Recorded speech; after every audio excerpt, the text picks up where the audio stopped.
하나님의 말씀은 이사야서 62장 6절과 7절입니다.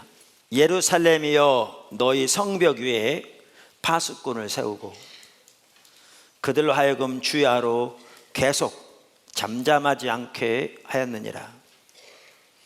너희 여호와로 기억하시게 하는 자들아 너희는 쉬지 말며 또 여호와께서 예루살렘을 세워 세상에서 찬송을 받게 하시기까지 그로 쉬지 못하시게 하라. 아멘. 우리의 신앙생활은 한마디로 말하면 하나님과 친밀한 교제이다. 그걸 다른 말로 하면 하나님을 아는 것이다 라는 것입니다. 그러니까 성경은 이것을 명백하게 말하고 있습니다. 그래서 우리는 예수님을 믿는 그 순간부터 하나님을 아는 일에서 자라나야 합니다.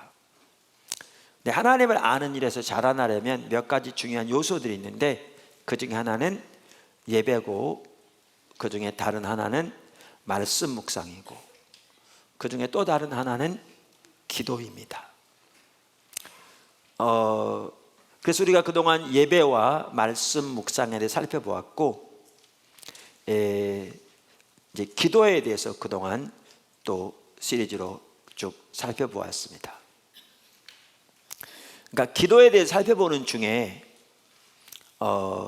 오늘날도 많은 목회자들과 성도들이 이렇게 채택하고 있는 기도의 모델 중에 하나가 액트 모델인데 그것은 그 첫 글자를 따서 이렇게 만든 말입니다.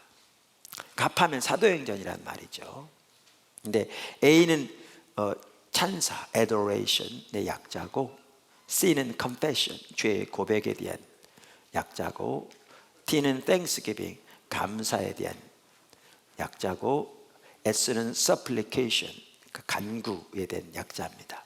그러니까 찬사와 죄의 고백, 그 다음에 감사와 간구가 성경에 나오는 기도에 들어있는 요소들이라 그 뜻입니다. 이게 내용이. 그래서 그 부분을 살펴보았고, 그런데 그래서 성경에 나오는 기도에는 간구의 요소도 있다 분명히. 그런데 저는 그 간구를 세 가지로 나눴습니다. 그러니까 나를 위한 간구, 다른 사람을 위한 간구, 하나님의 뜻을 위한 간구. 왜 이렇게 나눴냐면 우리는 기도하면 그저 자기 자신의 목적과 필요와 목표를 위해서 줄기차게 하나님 앞에 주시옵소서 주시옵소서 주시옵소서 라고 구하는 것을 기도라고 생각하는 거죠.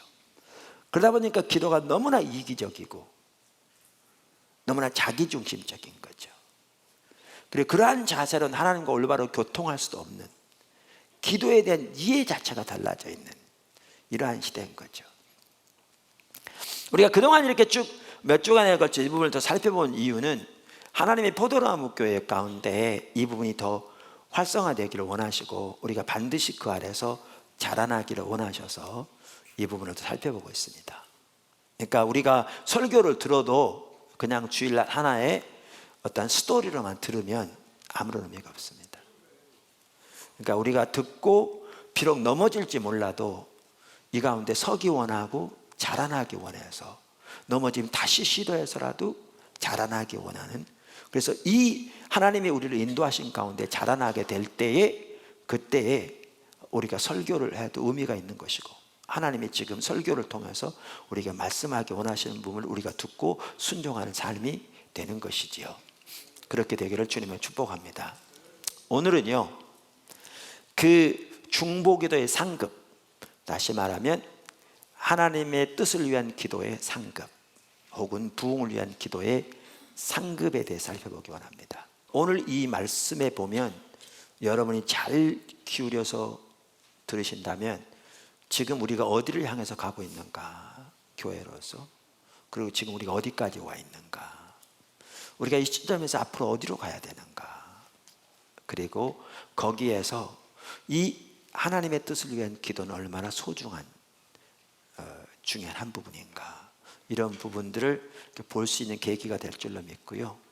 그런 게 저와 여러분에게 선명히 보여지는 시간이 되었으면 좋겠습니다. 하나님의 뜻을 위한 기도의 상급 5가지 정도 말할 수 있습니다. 그 외에도 많습니다만 주된 상급들. 하나님과 친밀한 교제, 중보기도를 통해 하나님께서 우리를 인도하신다. 중보기도를 통해서 우리가 배운 것들이 실제가 된다. 하나님의 임재, 하나님께서 우리의 기도를 응답하신다. 그 중에서 제가 시간 나는 대로 3가지 정도만 살펴보겠습니다. 시간이 제한되니까. 그것도 요점별로 살펴볼 수밖에 없을 것 같습니다. 첫째, 하나님과의 친밀함. 우리가 이미 살펴본 대로 하나님의 뜻을 위한 기도는 하나님과의 친밀한 교제와 밀접한 관계가 있습니다. 양방향으로. 먼저 기도 자체가 뭐부터 시작합니까? 하나님과 친밀한 교제에서 하나님의 약속을 발견하는 것부터 시작합니다. 때로는 하나님과 친밀한 교제 가운데서 하나님께서 우리의 마음을 열어주심으로 하나님의 관점에서 보는 우리의 현실을 인식하는 것에서부터 시작합니다. 그래서 이러한 기도 자체가 하나님과 친밀한 교제에서 출발할 뿐만 아니라 이러한 기도는 하나님 그분 자신을 구하는 기도요, 그분의 약속을 붙들고 그분의 뜻이 이루어지도록 그분과 함께 있게 있는 기도, 그러한 간구이기 때문에 이렇게 하나님의 뜻을 구하여 그 뜻이 이루어지도록 하나님께 나아갈 때 하나님은 우리를 더욱 하나님과의 친밀한 교제 가운데로 인도하십니다. 아멘. 그래서 하나님께서 하나님의 뜻을 위한 기도 혹은 중보기도, 제가 말하는 중보기도의 그 상급으로 가장 먼저는 하나님과의 친밀함입니다. 하나님은 하나님을 구하는 자에게 하나님 자신을 주십니다. 자신을 계시하십니다. 할렐루야. 친밀함의 의미. 친밀함이라는 단어는 어떻게 하나님이 하나님과의 친밀함을 우리에게로 이렇게 친밀한 가운데 우리를 인도하시는가, 이걸 살펴보기 위해서 친밀함의 의미를 좀 먼저 살펴보려고 합니다. 간단히. 구약 성경에 보면 하나님과의 친밀함이라고 번역된 그 단어는 히브리어 단어로 소드라는 단어인데 회의라는 뜻을 가지고 있습니다. 그 단어가 사용된 구절 중에 하나가 시편 25편 14절입니다. 거기에 보면 이렇게 나오죠. 여호와의 친밀하심이 그를 경외하는 자들에게 있으며 그의 언약을 그들에게 보이시리로다. 여기 여호와의 친밀하심이라는 단어가 나옵니다. 그런데 이 단어에 대해서 페트라 주석에는 이렇게 학자가 썼더라고요. 여호와의 친밀함, 여기서 친밀함에 해당하는 히브리어 소드는 본래 비밀 회담을 의미한다. 여기서는 여호와께서 그를 경외하는 자에게는 아무런 비밀도 없이 그의 뜻을 보이신다는 의미로 사용됐다. 가로 열고 브릭스, 크레이기, 엔델리치, 이런 학자들도 이렇게 얘기했다는 말입니다. 가로 닫고. 따라서 이 말은 비밀스러운 교제, 은밀한 관계를 뜻한다. 그의 언약을 그들에게 보이시리로다 에서 보이시리로다 해당하는 히브리어 야다는 안다는 뜻이거든요. 그러니까 알게 한다, 그 뜻입니다. 야다는 단순히 지식적으로 안다는 의미가 아니라 경험적으로 아는 것, 즉 체험적인 지식을 의미하는 말이다. 따라서 이 구절은 저들이 하나님의 언약의 비밀을 깊고 풍부하게 체험하고 알게 될 것이라는 의미이다.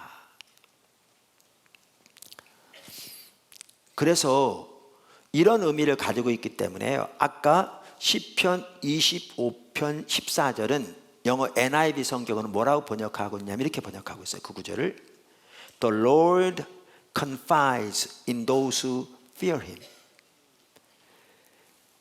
여호와께서는 그분을 경외하는 자들과 함께 상의하신다, 이렇게 표현되어 있어요.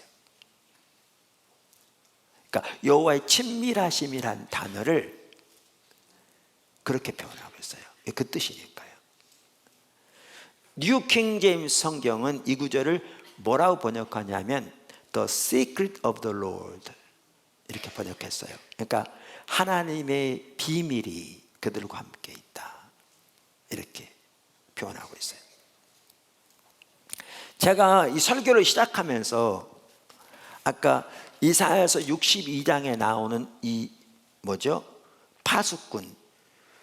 구약 성경에서 파수꾼은 일반적으로 선지자인데 여기에 파수꾼은 선지자가 아니다. 그러니까 하나님의 말씀을 받아서 사람들에게 전하는 자가 전혀 아니고 하나님의 약속을 붙잡고 하나님께 밤낮으로 그 약속을 상기시키는 자들이다.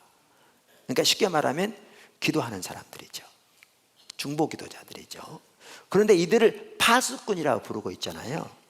근데 파수꾼이란 말은 그만큼 이 하나님의 뜻을 위한 기도가 선지자적 소명인 걸 볼 수 있어요. 그만큼 이 기도가. 근데 아까 파수꾼의 역할이 뭐라고 그랬죠? 두 가지라고 그랬어요. 하나는 전령이 올 때 그걸 발견한 사람이 파수꾼에서 문을 열어야 되는 거고요. 원수가 올 때 그것을 알려야 돼요. 대비를 해야 될. 이게 파수꾼의 역할이거든요. 그러니까 파수꾼들은 뭐냐면 하나님의 운행하심이 있을 때 그걸 깨닫고 붙들고 기도하는 자요. 그래서 하나님의 인도하심을 따라서 삶을 조정해서 같이 갈 수 있도록 도울 수 있는 사람이고요. 기도하는 사람들이 또 원수의 공격이 있을 때 그것을 깨달아서 자신뿐만 아니라 그 단체에게 알려서 그걸 대비하고 그것을 준비할 수 있는, 막을 수 있는 그런 역할을 하는 게 누구냐? 이 파수꾼의 역할이에요. 그러니까 지금 이 말 속에도 지금 뭐가 포함되어 있는 걸 보냐면 하나님과 친밀한 교제가 포함되어 있는 것을, 내포되어 있는 걸 볼 수가 있어요. 아멘. 자, 그래서 성경에 보면 이렇게 기도하는 자들을 파수꾼이라 부르고 있는데 선지자의 소명이라고요. 근데 성경에 보면 하나님께 선지자들에게 자신의 뜻을 알리신다 이렇게 돼 있어요. 일을 행하시기 전에. 어디에 그게 나와 있어요? 아모스 3장에 나와 있죠. 아모스 3장 7절에 보면 이렇게 나오죠. 주 여호와께서는 자기의 비밀을 그 종 선지자들에게 보이지 아니하시고는 결코 행하심이 없으리로다 이렇게 말했죠. 그런데 여기에 뭡니까? 자기의 비밀을 그랬잖아요. 근데 이 비밀이라는 단어가 아까 말씀드린 똑같은 소드라는 단어입니다. 똑같은 소드라는 단어입니다. 그러면서 그 구절에 대해서 페트라 주석, 똑같은 주석에는 이렇게 써 있어요. 이 구절에 대해서 한편 비밀에 해당하는 히브리어 소드는 은밀한 협의, 그러니까 secret counsel, 은밀한 협의란 의미를 가지고 있어서 밀접한 관계에 기초한 적극적인 의논을 의미한다. 뭘 의미한다고요? 적극적인 의논을 의미한다. 그래서 아까 여호와의 친밀함이 그를 경외하는 자에게 있으며 이 구절을 NIV 성경은 뭐라고 그랬다고 번역했다고 그랬죠? 여호와께서는 그를 경외하는 자들과 의논하시나니 이렇게 번역되어 있다고요. 그 친밀함의 의미가 그런 뜻이에요. 그 주석에 계속 말하기를 뿐만 아니라 하나님이 사랑하는 사람에게 깊은 관계성을 통해 미리 알려주는 계획을 가리키기도 한다. 하나님과 이런 관계에 있으므로 선지자는 하나님의 말씀을 백성들에게 전달할 수 있었다. 한편 하나님의 심판하는 그에 앞서 항상 경고가 있다. 노아 홍수의 심판도 그랬고 소돔과 고모라가 멸망할 때에도 경고되었다. 그러니까 이런데 아까도 말씀드린 대로 이렇게 하나님의 뜻을 위해서 기도하는 그들이 선지자적 소명이라고 말하고 있는데 이들에게 하나님이 하신 일이 뭐냐? 더 깊은 하나님과 친밀한 교제 가운데로 인도하시는 거죠. 다시 말하면 하나님의 뜻과 의중을 알리셔서 그들로 기도하게 하시고 그 기도를 들으시고 하나님이 역사하시는 거죠. 역사하시는 거죠. 이렇게 하나님의 뜻을 위한 기도의 상급 중 하나는 하나님과 친밀함입니다. 두 번째 그 상급 중에 하나가 뭐냐? 중보기도를 통해 우리를 인도하십니다. 그러니까 하나님은 그렇게 하나님의 뜻을 위해 구하는 자들에게 하나님과 친밀함을 주십니다. 하나님께서 우리에게 하나님과의 친밀함을 주신다는 말은 말씀드린 대로 하나님의 의중과 계획과 의도를 우리에게 깨닫게 해주시는 것을 포함합니다. 그렇게 함으로써 하나님은 우리를 중보기도를 통해 하나님의 뜻을 위한 기도를 통해 우리 삶을 인도하십니다. 그러니까 하나님께서 우리를 인도하신다는 말은 자기 중심적인 인도를 말하는 게 아닙니다. 어떤 사람들은 이런 사람도 있습니다. 하나님, 내가 사업을 하러 가는데 빵집을 할까요? 치킨집을 할까요? 심지어 어떤 분은요, 뭐 어디 예언해 준 사람이 있다고 그래가지고 어떤 분은 자기가 빵가게를 하는데 와서 봉투에 돈 싸가지고 와가지고 헌금 좀 드리면서 기도받는답니다. 뭐라고 그러냐면, 하나님, 이번에 제가 빵값을 올려야 할까요? 말아야 할까요? 100원 올릴까요? 150원 올릴까요? 이게 무당푸닥거리 하는 거죠. 그러니까 하나님이 인도하시면 그런 걸 말하는 게 아닙니다. 그런 걸 말하는 게 아닙니다. 그 시대를 향하신 하나님의 목적과 뜻과 의중과 행하심을 보이신다는 겁니다. 그럼 어떤 분은 그럴 수 있습니다. 그러면 하나님은 우리의 개인적인 문제에 대해서는 어떠한 인도하심도 없느냐? 아닙니다. 아닙니다. 우리가 지금 작년에 새물결 선교회 실업인 선교회를 만들었잖아요. 하나님께서 지금 재정적인 면에서 매우 귀한 일을 하고 계신다. 지금 그러면서 금년 한 해만 한번 지켜보라. 하나님이 어떤 일을 우리 가운데 하시는지 이렇게 말씀드렸잖아요. 근데 이거는 실업인 선교회 위원들만의 일만이 아니고요, 우리 모두의 일입니다. 기도하셔야 합니다. 지금 국가적으로는 여러분 잘 아시겠지만 전 세계가 지금 어렵잖아요. 우리나라 지난 분기 경제 성장이 0.몇 %, 저성장 늪에 빠지지 않나, 이런 얘기 많잖아요. 그게 세계적인 추세고. 근데 이런 상황인데 우리가 하나님께서 비즈니스를 통해서 놀라운 일을 하신다. 이건 엄청난 일인 거죠. 그러면 실업인 선교예요. 그저 돈 많이 벌게 하기 위해서 그거 전혀 아닙니다. 전혀 아니에요. 이런 시대인데도 하나님께서 예레미야 실업인 가운데 역사에서 하나님의 주권적인 통치와 목적 가운데 하나님이 주도해서 인도해 가시는 사업들을 세우기 원하시는 거죠. 여러분, 하나님께서는요, 영적 리더십만 해도 그래요. 영적 리더십의 정의만 하더라도 헨리 블랙카비 목사님 이렇게 정의하잖아요. 사람들을 하나님의 의제로 이끄는 것이다. 영적 리더십. 그러니까 하필 우리 모두 영적 리더라는 거예요. 영적 리더라고 그러니까 교회 내 리더십을 말하는 게 아니에요. 우리가 하나님의 사람으로서 우리 모두는 한편의 영적 리더라는 거죠. 목사만 영적 리더가 아니에요. 그럼 어떤 리더냐? 영적 리더십의 정의 자체가 사람들을 하나님의 의제로 이끄는 것이다 라는 거죠. 그럼 보십시오. 성경에 보면요, 다니엘, 요셉은 총리였습니다. 그 전에, 그러니까 사람들을 그러면서 헨리 블랙카비 목사님은 그 사람이라고 지칭한 이유가 있습니다. 영적 리더십은 단순히 예수 믿는 사람들에게만 영향을 미쳐서 하나님이 의도하신 자리로 그들을 이끌어가는 게 아니라 어떨 때는 안 믿는 사람들에도 영향을 미쳐서 그들을 하나님의 의제가로 인도한다. 성경에 보라, 다니엘을 보라, 요셉을 보라. 그들은 총리였거든요. 그들은 관료였어요. 그런데 그들은 예수 믿는 사람들뿐만 아니라 그 시대를, 안 믿는 사람을 포함해서 하나님이 의도하신 자로 이끌고 간 거잖아요. 다시 말하면 그 시대를 구원한 거잖아요. 그들을 통해서. 실업인 선교가 단순히 돈 많이 벌게 하려고 하는 그런 차원이 아니고요, 하나님이 총리를 통해서 일하셨듯이 때로는 실업인들을 통해서 얼마든지 일하실 수 있거든요. 그러니까 여러분 한 분 한 분이 각자가 다 영적 리더들입니다.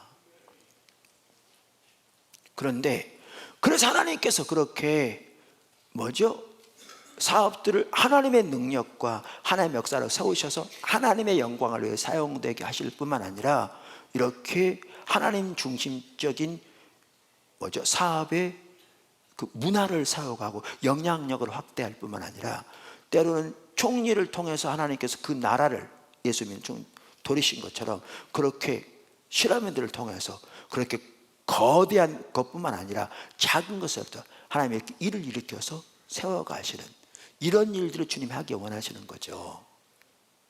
하나님께서 이렇게 우리의 그 갈 길을 지도하시고 인도하시는 가장 핵심적인 통로 중에 하나가 뭐냐? 이 하나님의 뜻을 위한 기도라는 겁니다. 하나님의 뜻을 위한 기도. 왜? 그 시간에 하나님께서 우리가 하나님을 찾고 주님의 뜻이 이루어지도록 하나님께 간구하고 하나님 그분 자신을 구하는 시간이기 때문에 하나님께서 그분의 뜻을 의중을 알리시죠. 늘 말씀드린 대로요, 우리는 하나님의 인도를 구해서 그분에게 나오지 않습니다. 너무너무 중요합니다. 우리는 그저 하나님의 도움을 받기 위해서, 그래서 어떻게 하면 이렇게 이거 잘 되기 위해서 그래서 오지 않습니다. 우리는 하나님의 그분 자신을 구해서 그분께 예배하고 그분을 기뻐하고 그분이 계신 곳에 함께 있기를 원해서, 그리고 그분의 뜻이 이루어지면 그것으로 좋게해서 그분의 뜻이 이루어지도록 그분과 함께 있기를 구해서 그분을 예배하기 위해서 오는 겁니다. 근데 이렇게 오면 그분은 우리의 모든 삶의 영역에 그분의 관심사니까 우리가 그렇게 주님과 동행할 때 그분이 그분의 때, 그분의 방법으로 그분의 뜻을, 계획과 의도를 우리에게 알리시는 거죠. 지도하시는 거죠. 인도하시는 거죠. 개인적으로도 그렇고요, 교회적으로도 그렇고요. 교회적으로 그렇고요.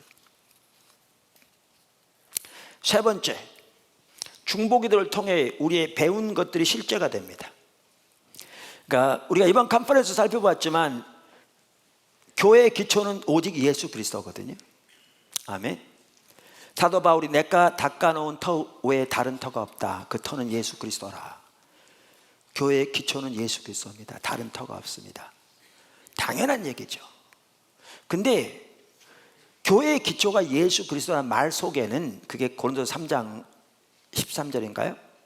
나오는데 그 말 속에는 우리가 이번에 컨퍼런스 때도 살펴봤지만 고린도서 1장 30절과 2장 2절이 내포되어 있습니다.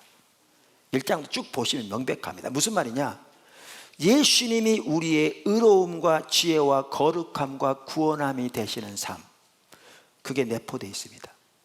그러니까 예수님이 우리의 구원함과 의로움과 지혜와 거룩함이 되시는 삶이 안 되면 교회의 기초는 전혀 예수 그리스도 아닌 겁니다. 아무리 우리가 예수가 교회의 기초라고 해도. 근데 예를 들면 예수님이 우리의 의로움이 되신다는 말은, 예수님이 우리의 의로움이 되시려면 예수님만 우리의 의가 되셔야 합니다. 다시 말하면 우리는 우리의 모든 의를 걸레처럼 집어던지고 우리 속에는 어떠한 선한 것도 없음이 보여질 때 하나님 의지하고 나갈 선한 것을 말합니다. 그때 비로소 우리는 예수가 우리의 의가 되시는 것을 선명히 인식하게 되고 우리의 모든 의를 걸레처럼 벗어던지고 예수만을, 그 공로만을, 그 의만을 의지해서 주 앞에 겸손히 서게 됩니다. 이게 우리 신앙입니다. 이게 복음의 핵심이고요, 이 삶을 사는 성도들의 모임이 교회입니다. 예수가 교회의 기초라는 말은 그 뜻입니다. 근데 오늘날의 교회는 말로는 예수님이 의로움이라 그럴지 몰라도 우리가 자부심을 가지고 우리가 의지하는 것들이 너무나 심각하게 세상적인 것들입니다. 그러면서 말로는 예수님이 우리의 의라고 말합니다. 그러니까 육신적인 열매가 너무너무 가득한 거죠. 뿐만 아니라 그 기초, 예수가 교회에 기초된 그 말에는 예수님을 아는 것이 우리의 유일한 목표와 목적된 삶, 고린도서 2장 2절 같이 갑니다. 우리 신앙은 하나님과 친밀한 교제이기 때문에, 하나님을 아는 것이기 때문에 그분을 아는 데 핵심적인 요소는 그렇게 그분을 알기 위해 우리 모든 것으로 추구하는 주님을 아는 것이 우리의 유일한 목표가 된, 그것이 반드시 같이 가게 되어 있습니다. 이렇게 주님을 구하게 될 때 거기에 성령의 조명이 있기 때문에 내 속에 선한 것도 없음이 깨달아지고, 그래서 예수님이 우리의 의가 되신다는 사실도 깨달아져서 예수님만이 우리의 의가 되신 삶도 비로소 실제적으로는 가능합니다. 주님을 아는 것이 우리의 유일한 목표와 목적된 삶으로 그렇게 주님을 구함이 없으면 예수님이 우리의 의라는, 우리는 오직 믿음으로 말미암아 의롭게 되는 교리만 앵무새처럼 외울지 몰라도 실제 삶에서는 전혀 예수님의 의를 의지하고 서지 않습니다. 그건 교리에 불과합니다. 이 두 개가 나눠지지 않습니다. 이 두 개가 같이 가는, 실제로 그 삶을 살아야 그때야 비로소 교회의 기초는 예수 그리스도가 되는 겁니다. 이게 하나님의 의도하신 교회입니다. 자세한 내용은 여러분들이 컨퍼런스로 보셔야 합니다. 자, 그러면 포도나무 교회 성도들이 오면 이런 설교들을 들으면 처음에 눈이 번쩍번쩍합니다. 새로운. 그러다가 조금 지나면 눈이 이제 감겨요. 왜 감긴 줄 아세요? 한 얘기 또 하고 한 얘기 또 하고 하거든요. 중요한 건 새로운 지식을 아는 게 중요한 게 아니고 그 삶을 사는 게 중요한데, 100번을 들었어도 그 사람을 안 살면 101번이라도 해서 그 사람을 살도록 돌이키도록 해야 되는 건데 눈이 감겨요. 근데 이렇게 오래 지나면요, 교리적으로 좀 안다는 자부심만 하늘을 찔러요. 실제 그 사람은 전혀 안 살면서 영적인 안일함이 하늘을 찔러요. 지금 포도나무 교회의 많은 지체들처럼. 다른 사람은 판단하고 자기는 거짓신앙자에 빠져있지 않다고 우월감을 가질지 몰라도 자기가 가장 먼저 빠져있는 거죠. 왜? 교리가 삶을 대체해버린 율법주의에 빠져있으니까.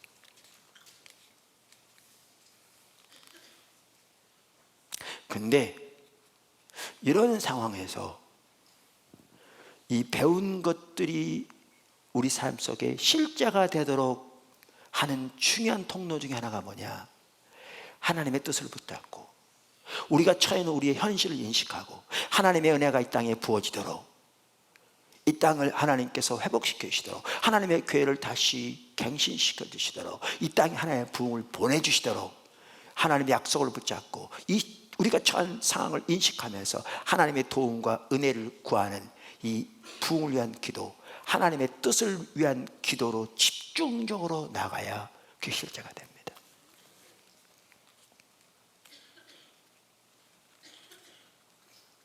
실제로 해보십시오. 배운 것들이 실제가 됩니다. 배운 것들이 실제가 되는 그 방법 중에 하나가 또 뭐냐면 이겁니다.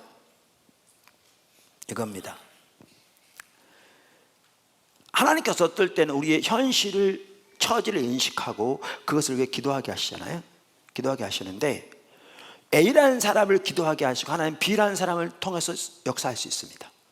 많이 하셨습니다. 2000년 교회사를 보아도. 근데 어떨 때는 A라는 사람에게 기도하게 하시고 기도의 과정을 통해서 그를 세우셔서 그 일을 사용하시는 경우도 있습니다. 2000년 역사에도 있었습니다. 이런 경우들이. 근데 성경이 그런 의미에서 배운 것들이 실제가 되는 부분도 여기 있습니다.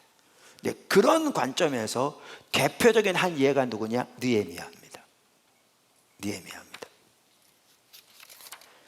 우리가 잘 아는 대로 느헤미야는 어떻게 해서 기도를 시작하게 되었죠? 부흥을 위한 기도, 회복을 위한 기도. 느헤미야 1장에 보면 이렇게 나오죠. 하가라의 아들 느헤미야의 말이라, 아닥사스다 왕 제20년 기슬롤에 내가 수산궁에 있는데 내 형제들 가운데 하나니가 두어 사람과 함께 유다에서 내게 이르렀기로 내가 그 사로잡힘을 면하고 남아있는 유다와 예루살렘 사람들의 형편을 물은즉 그들이 내게 이르되 사로잡힘을 면하고 남아있는 자들이 그 지방 거기에서 큰 환난을 당하고 능력을 받으며 예루살렘 성은 허물어지고 성문들은 불탔다는지라. 내가 이 말을 듣고 앉아서 울고 수일 동안 슬퍼하며 하늘의 하나님 앞에 금식하며 기도하여. 여기 보면요, 우리가 지난번 살펴본 대로 예루살렘을 자기 형제 중에 한 명이 다녀왔는데 예루살렘 형편을 전해준 거예요. 다시 말하면 그걸 듣자마자 느헤미야는 하나님의 관점에서 예루살렘에 처해 있는 상황을 깨닫게 된 거죠. 무슨 말이냐? 이스라엘 백성들은요, 하나님의 언약의 백성입니다. 하나님의 그들을 택해서 하나님이 그들의 하나님, 그들은 하나님의 백성 삼으신 언약의 백성입니다. 예루살렘은 하나님이 친히 그 당시에 택하신 하나님의 도성이요, 하나님의 영광의 임재가 예루살렘 성전에 머물러 계신 거룩한 성읍입니다. 의도하시. 그래서 그 예루살렘으로부터 하나님의 법이 나오고, 그래서 그 예루살렘 하나님의 법이 나와 열방이 그 법으로 돌아오므로 열방이 살고, 예루살렘으로부터 하나님의 생명이 열방으로 흘러넘쳐 지금 열방이 복을 얻고 구원 얻는 것이 하나님의 의도였습니다. 그렇게 의도된 하나님의 언약의 백성 예루살렘, 하나님의 도성인 예루살렘이 지금 폐허 가운데 있습니다. 사람들의 조롱과 멸시 가운데 있습니다. 오히려 세상 사람들의 짓밟힘을 당하면서 멸시를 당하고 있습니다. 이걸 본 거죠. 하나님이 의도하신 예루살렘에 대한 하나님의 계획, 그게 보인 거죠. 근데 지금 본인들이 처해 있는 이 영적인 상태, 이게 인식된 겁니다. 하나님과의 관계에서 현실이, 처지가 인식된 거죠. 그러니까 기도로 나간 겁니다. 금식하면. 여러분, 신약의 교회는 구약 이스라엘 백성도 실패했을 때 하나님이 예수님의 피로 한 세 백성을 세운 게 교회입니다. 하나님의 아들을 십자가에 내어주셔서 하나님의 교회를 세우실 때에는 점없고 흠없는 영광스러운 거룩한 교회를 세우시기 위해 세우셨습니다. 우리는 하나님의 백성이요, 하나님은 천지를 창조하신 하나님은 우리의 아버지가 되시고, 바로 교회는 하나님의 성령이 거하시는 하나님의 성전입니다. 그래서 예루살렘 초대교회처럼 하나님이 그곳에 운행하시니까 안 믿는 사람들이 다가오는 걸 두려워했다고 그랬습니다. 왜? 그 속에 있는 죄악들이 드러나니까. 그런데 날마다 믿는 자가 더해갔다고 그랬습니다. 그런데 오늘날 한국에 하나님의 교회가 처해 있는 상황은 이 느헤미야 시대 예루살렘에 처해 있는 상황과 흡사했습니다. 이것이 인식되어졌을 때 느헤미야는 기도로 나갔습니다.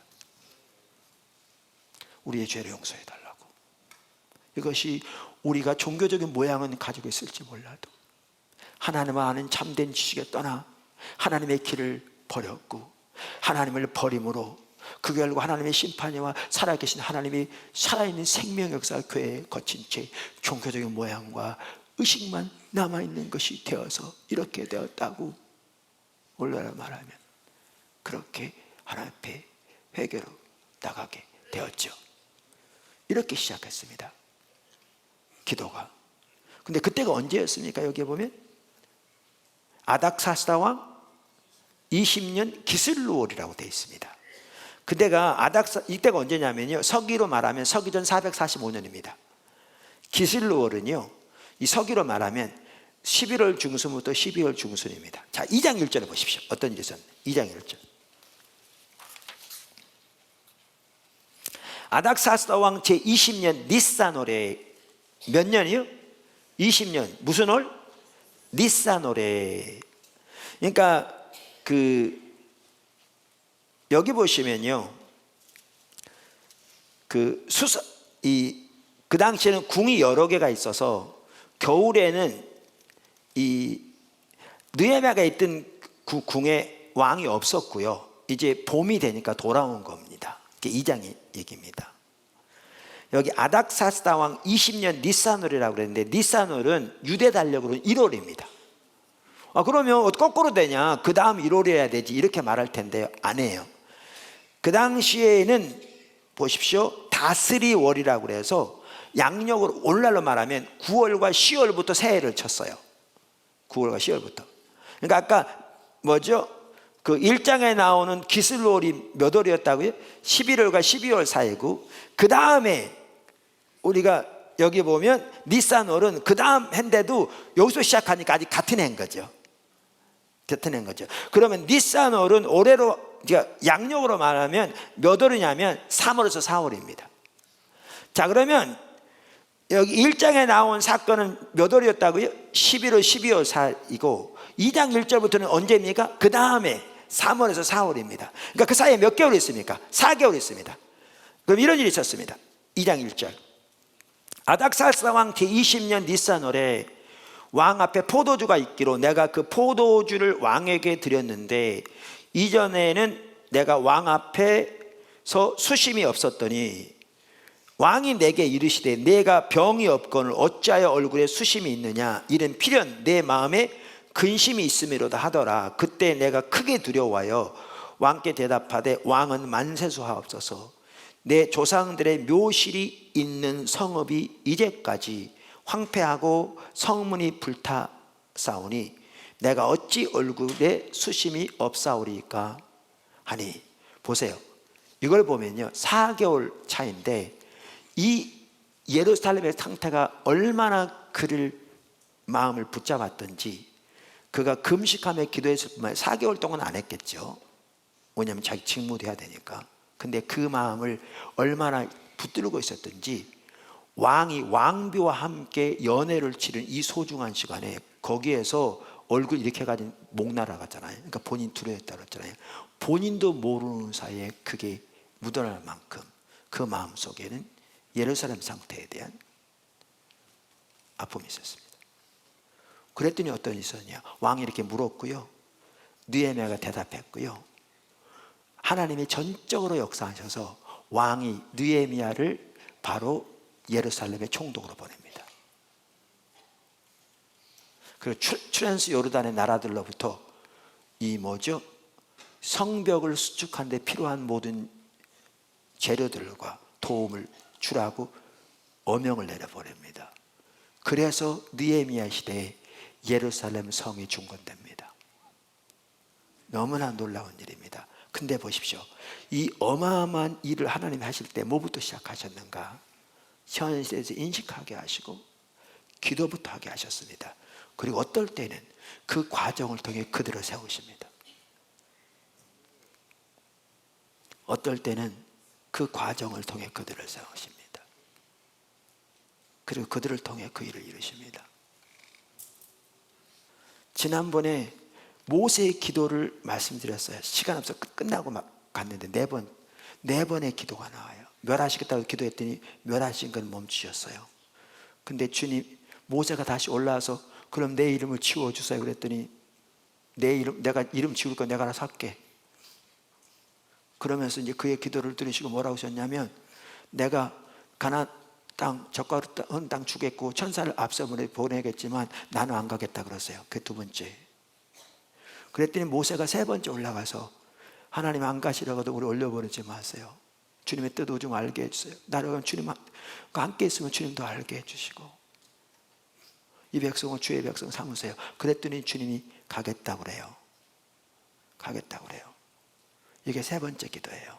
그러니까 기도마다 계속 응답하시면서 영적인 분위기가 금송아지 만들었던 그것을 섬기던 그 타락한 분위기가 바뀌어가기 시작해요. 점점 이제. 그래서 어디까지 왔냐 하면 하나님의 영광의 임재가 돌아온 사건까지 왔어요. 여기까지. 이게 이번에 컨퍼런스 참석하신 분들은 분명히 이렇게 보셨을 텐데, 우리가 그렇게 오직 믿음으로 말미암아 오직 하나님을 알고 존재를 사랑하는 삶만 우리의 유일한 목적된 이라는 핵심적인 부분에서 주님을 구하게 하면서 어디까지 왔냐 하면 구름기둥이 돌아온 데까지 왔어요. 컨퍼런스가 함께 하시고 이제 남은 게 뭐냐, 시간이 오래 걸릴지 모르고 갑자기 올 수도 있지만 하나님 부흥이라. 그게 네 번째 기도죠. 영광을 보여주세요 그랬더니 하나님 영광을 임하시는 거잖아요. 그게 부흥이잖아요. 그럼 이렇습니다. 하나님이 그렇게 기도하게 하시고 말씀하게 하시더니 그 일을 이루어 가시되 지금 하나님이 구름기둥이 돌아와서 일하고 계세요. 우리가 여기서 멈춰서는 안 돼요. 기도가 하나 더 남았다니까요. 부흥으로 임하는 날까지 쉬지 않아야 돼요. 네 번째 기도, 33장의 마지막 기도, 34장의 부흥으로 임하신. 그러니까 지금 이 시점에서 여러분 우리 가운데 너무나 안일함도 많고요, 우월감도 많고요. 정말 그게 쓰레기들인데, 죄악들인데. 그리고 제가 일부 예배 때 끝나고 같이 기도하는데 우리 가운데 영적인 간음 절대 적지 않은 것 같았어요. 세상 사람, 영적인 간음. 이번에 보면서도 컨퍼런스만 하더라도 많은 지체들이 안 참석했다니까 직장 때문에 못하신 분도 계셨지만 그만큼 안일해 있는 거죠. 그만큼 방관자가 많은 거죠. 교회는 숫자로 성장했을지 모르지만 너무너무 안타까운 거죠. 주님이 놀라운 일을 시도하고 계신데. 그래서 우리는 안일함, 영적인 우월감, 우리가 가진 게 뭐가 있습니까? 내세울 게 뭐가 있다고. 저는 제 자신을 보면 지옥입니다. 주님 함께 하시는 은혜를 보면 천국이고, 오늘도 저는 그분의 의만 의지에 설 수 있습니다. 그 외에는 순간도 설 수 없습니다. 영적인 우월감 다 버리고 주님이 우리를 어디까지 인도하셨는가? 지금 구름 기둥이 돌아와 있어요. 어떤 분이 그러잖아요. 포도나무께 잘 적응하지 못하면 다른 교회 다녀보라고 그러라고. 제가 잘못하면 이게 비교하는 말 같아서 조심스러워요. 그리고 50보 100보에 우리도 별로 나은 게 없어요. 근데 오늘 얼마나 심각하게 교회가 침체되어 있는지, 얼마나 우리의 신앙이 형식적으로 전락해 버렸는지,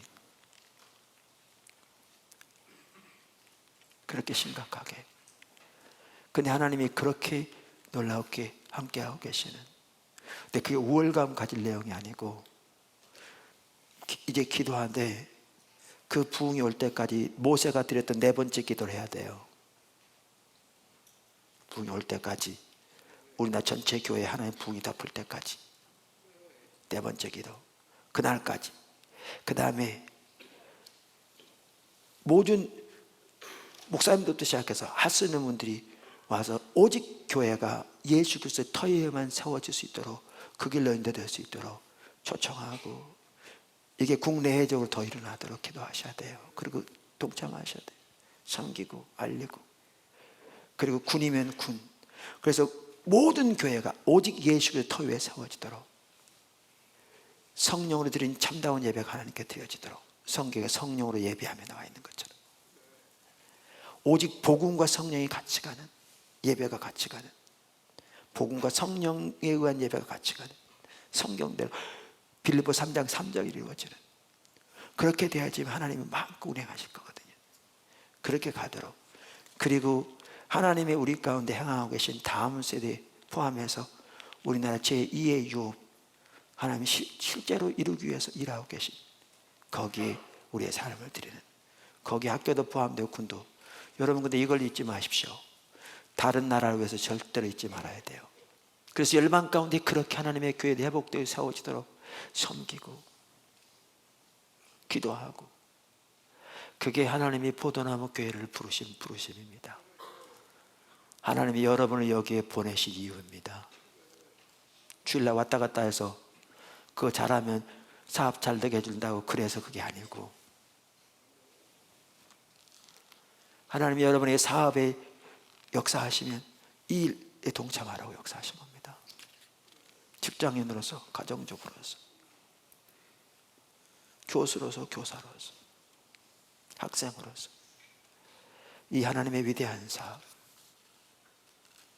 얼마나 신나는 일입니까?